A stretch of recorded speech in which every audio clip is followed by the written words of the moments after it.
আজকে আমার স্বাদ খাওয়ানোর আয়োজনে কি কি করা হলো চলেন আপনাদের সাথে শেয়ার করি। শুরুতেই বলে রাখি, গতকালকে ভিডিওতে অনেকেই বলেছেন আপনারা যে আপু এটা কি তোমার স্বাদের আয়োজন নাকি।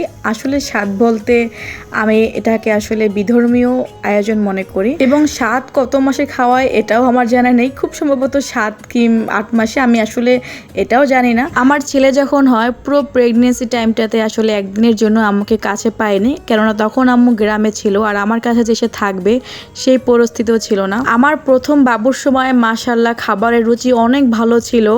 অনেকে শুনতাম যে প্রথম 3 মাস খেতে পারে না, বমি হয়। আমার ওরকম কোনো কিচ্ছু ছিল না মাশাআল্লাহ। আমি সব খেতে পারতাম এবং খাবার রুচিও ভালো ছিল।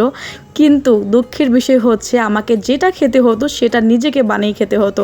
মানে কেউ যে আমাকে হচ্ছে এটা ডিম ভেজে দেবে সেরকম মানুষের ছিল না। তবে দ্বিতীয় প্রেগনেন্সি টাইমে আসলে আমি কিছুই খেতে পারিনি। প্রথম 4 মাস আমি হচ্ছে যা খেতাম সবই মানে উগলে বের করে দিতাম।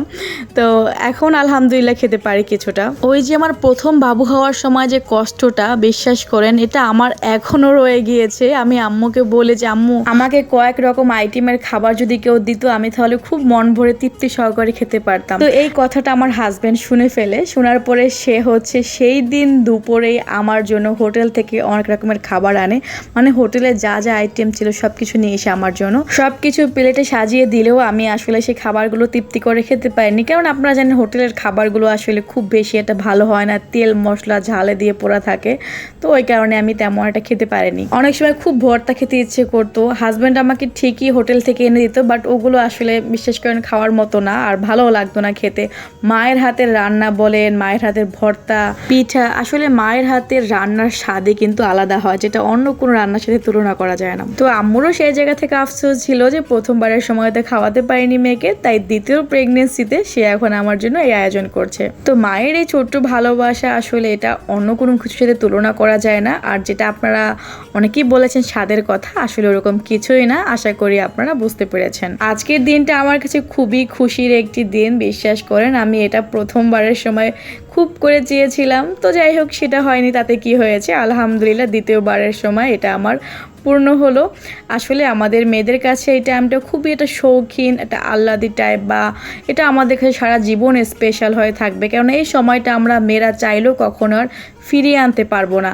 আর এই সময়টা আমাদের জীবনে বারবারও আসে না। আমার বিয়ে হয়ে যাওয়ার কয়েক বছর পরও যখন আমার বাবু হচ্ছিল না, তখন আমাকে অনেক কথা শুনতে হয়েছে। বিশেষ করে আমার শ্বশুর বাড়ি থেকে আমাকে অনেক মানুষ অনেক কথা শুনিয়েছে। বিয়ের 5 বছর পরে আমি প্রথমবারের মতো জানতে পারি যে আমার বাবু হবে, আর আলহামদুলিল্লাহ আমার ছেলে হয়েছে। ছেলের বয়স যখন 11 মাস, ঠিক এই সময়টাতে আমি আবারও দ্বিতীয়বারের মতো কনসেপ্ট করি। তাই এই সময়টা আমার কাছে খুবই আবেগের। এগুলো নিয়ে কেউ নেগেটিভ মন্তব্য করবেন না। আজকে আমার পছন্দের সমস্ত আইটেম রান্না করতেছে আম্মু, আর এই দিকে আমি রান্না করতেছি রোস্টের দায়িত্বটা আমি নিয়েছি। শুধু যে আমাকে খাওয়াবে তা কিন্তু না, বাসার সবার জন্যই রান্না করা হচ্ছে। রোস্টের জন্য 2টা সোনালী মুরগি আনা হয়েছে, আর আমি রোস্ট এবং হচ্ছে ডিম একই সাথে রান্না করছি। ডিমের কোরমাটা চাইলে আলাদা রান্না করা যায়, কিন্তু আসলে রোস্টের সাথে দিলে যে খারাপ লাগে তা কিন্তু না। মাঝে মধ্যে আমি পোলাওয়ের সাথে শুধুমাত্র ডিমটা সেদ্ধ করে তেলে হালকা একটু ভেজে নেই, ওরকম ভাবে ভালো লাগে। তবে আজকে ভাবলাম যে রোস্টের সাথেও দিয়ে দেই। তো আমি এখানে আজকে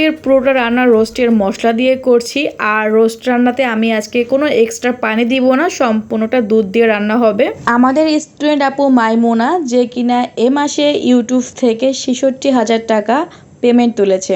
আপু এটা নিয়ে তৃতীয়বারের মতো পেমেন্টটা পেয়েছে ইউটিউব থেকে। মাইমুনা আপুর মা অসুস্থ, যার কারণে ওনার মায়ের চিকিৎসা খরচ থেকে শুরু করে ওষুধ খরচ সব কিছু এখন আপু ইউটিউব ইনকামের টাকা দিয়ে করতে পারছে, এবং আপুর বাবা বেঁচে নাই বলে আফসোস করছে। মধ্যবিত্ত পরিবারের সন্তানরা আসলে এই জিনিসটা খুব ভালো মতো বুঝতে পারবেন, কেননা অনেক সময় আমরা মেয়েরা চাইলেও বাবা মার জন্য কিছু করতে পারি না।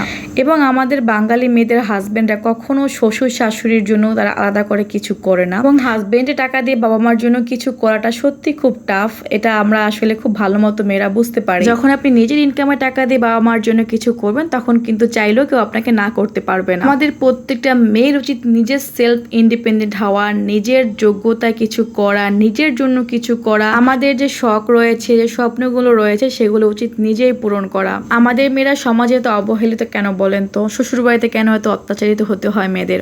কেননা আমাদের আসলে মেয়েদের নিজের কোনো ইনকাম নেই, তার জন্য হাজবেন্ড বলে শ্বশুরবাড়িতে অনেকে আছে যারা কিনা অত্যাচার করে যে এর তো যাওয়ার কোনো জায়গা নেই, বাচ্চা হলে সেখানে আরও বেশি নিপীড়িত হতে হয়, অত্যাচারিত হতে হয়। কেননা তারা মনে করে যে এর উপর যতই অত্যাচার করি না কেন এর তো কোথাও যাওয়ার জায়গা নেই বা নিজে কিছু করার মুরদ নেই। আসলে এই কথাগুলো বলা আমার বাস্তব অভিজ্ঞতা থেকে। হয়তো আপনার এই সিচুয়েশন এখনও আসে নাই বলে আপনি বুঝতে পারছেন না, কিন্তু আমাদের জীবনের মোড় কখন কিভাবে ঘুরে যায় সেটা আমরা বলতে পারি না। তাই সময় থাকতে আজই শুরু করুন, নিজে কিছু করার চেষ্টা করুন। আমি আসলে এই ছোট্ট জীবনে অনেক কিছু দেখেছি, অনেক কিছু পার করে এসেছি। আমার বলা কথাগুলো অনেক আপুর জীবনের সাথে মিলে যায়, কেননা এই কথাগুলো কিছু আমার জীবনের সাথে ঘটে যাওয়া, কিছু আছে আমি দেখে শিখেছি। সব কিছু যে নিজের সাথেই হতে হবে বিষয়টা এমন না, অন্যকে দেখেও শিখতে হয়। যারা বলেন যে আপু তুমি কিভাবে ইনকাম করো, আমি তাদের উদ্দেশ্যে বলবো যে আপু ইনকামটা কিন্তু আমাদের এমনি এমনি ইউটিউব দিয়ে থাকে না। এর জন্য আপনাকে সঠিক পথ ধরে এগোতে হবে এবং পরিশ্রম করতে হবে।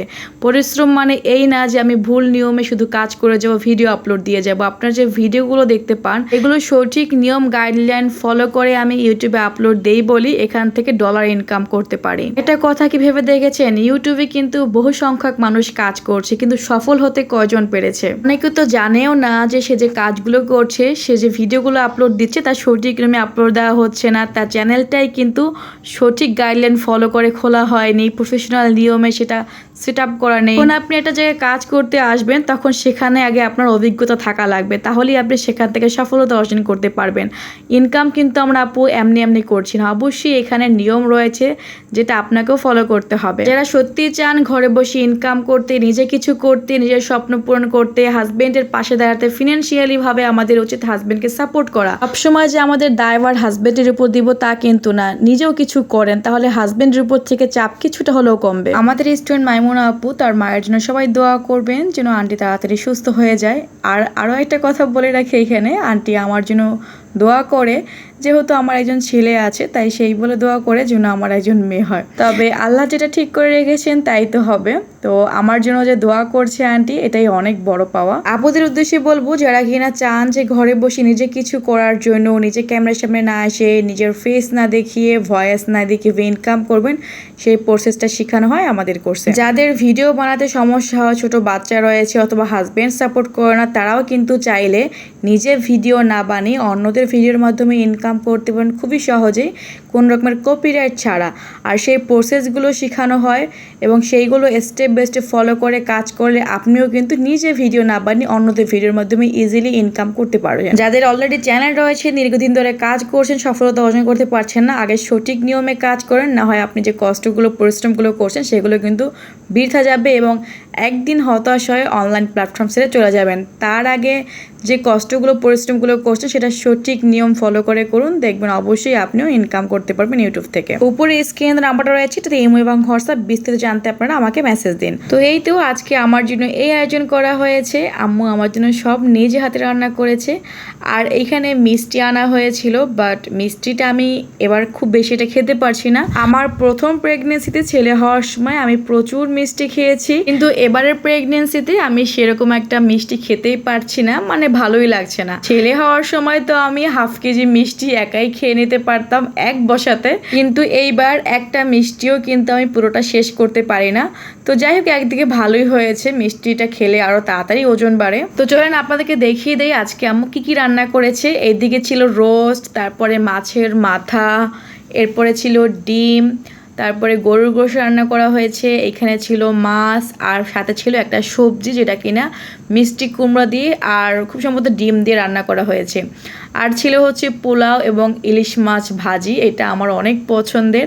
আর সাথে ছিল কয়েক আইটেম মিষ্টি। এইখানে আমার সব কয়টা খাবারই খুবই পছন্দের তালিকায় আছে, যার জন্য এগুলো রান্না করেছি। আর খুব বেশি রান্না করার দরকার নেই, কেননা একসাথে আমি এখন এত বেশি খেতে পারি না, তাই আম্মুকে বলেছি খুবই অল্পের মধ্যে জাস্ট কয়েকটা আইটেম যেন বাটি সুন্দর সাজাতে পারি। তাই এখানে যে কয়টা আইটেমই আছে আমার ভীষণ পছন্দ এবং আলহামদুলিল্লাহ আমি তৃপ্তি নিয়ে খেয়েছি। প্রথমবারের সময় যেটা পারিনি, তো সেইটা আমার সেকেন্ড প্রেগনেন্সিতে আর কি মনের ইচ্ছেটা পূরণ হলো।